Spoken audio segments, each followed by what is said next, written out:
Hey, good morning. I'm Dan Harris at ABC News headquarters in New York City. This is an ABC News digital report. Developing right now in Ferguson, Missouri, there were more arrests overnight as that city braces for a grand jury to decide whether to charge this man, Officer Darren Wilson, in the shooting death of unarmed teenager Michael Brown. The shooting back in August touched off nearly 2 weeks of demonstrations with more than 200 protesters arrested.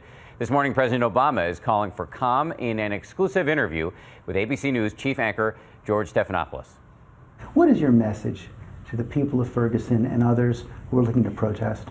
Well, I think first and foremost, keep protests peaceful. This is a country that allows everybody to express their views, allows them to peacefully assemble to protest actions that they think are unjust, but using any event as an excuse for violence is contrary to rule of law and contrary to who we are. So now both the president and Michael Brown's own father have come out and publicly called for calm. The question is, will those calls be heeded? Let's get the latest now from ABC's Alex Perez, who's right outside the Ferguson police station. Alex, we can see behind you that it's calm right now, but that was not the case overnight. Tell us about what you saw there.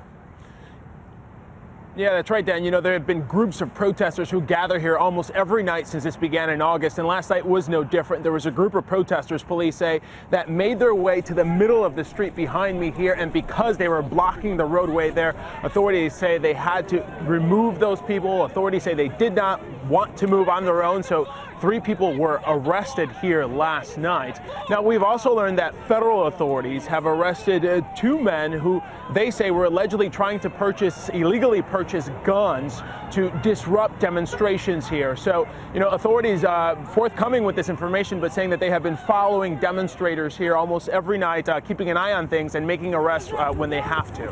So a lot to worry about right now. We know the grand jury could be close to a vote in this case.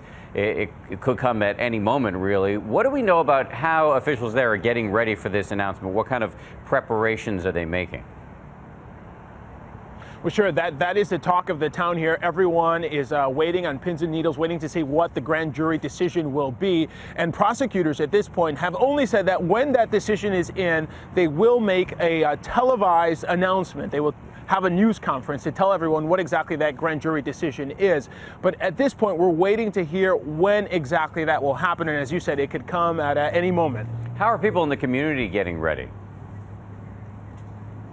Well, you know, everyone here, of course, has been talking about this for the last couple of months and is concerned that these protests can get violent again as they were before. So many business owners here have already started boarding up their windows because they do not want to take any chances. Many in the community have said they want to leave for the next couple of days until they find out what that grand jury decision is. Now, the mayor of Ferguson here has made it a point to go around and tell people that this town is safe. The police department is prepared and they should not be worried. The police department here, you should know, they say about 1,000 additional officers on the ground. They have been stocking up on pepper gas, stocking up on plastic handcuffs, and the police department says they are ready to deal with whatever may happen here, but they're hoping that those demonstrations and protests will remain peaceful. We are all hoping that, but there are obviously a lot of resources being put against this problem right now on a local level. We know the FBI has moved in as well. And as we said, the president calling for calm. Alex Perez in Ferguson, our thanks to you. Be sure to keep it here on abcnews.com throughout the day for the latest on this and other top stories developing around the country and the world. And tomorrow on ABC's This Week, we'll be able to see the rest of George Stephanopoulos' exclusive interview with President Obama. Thanks for watching this ABC News digital report. I'm Dan Harris. Enjoy your day.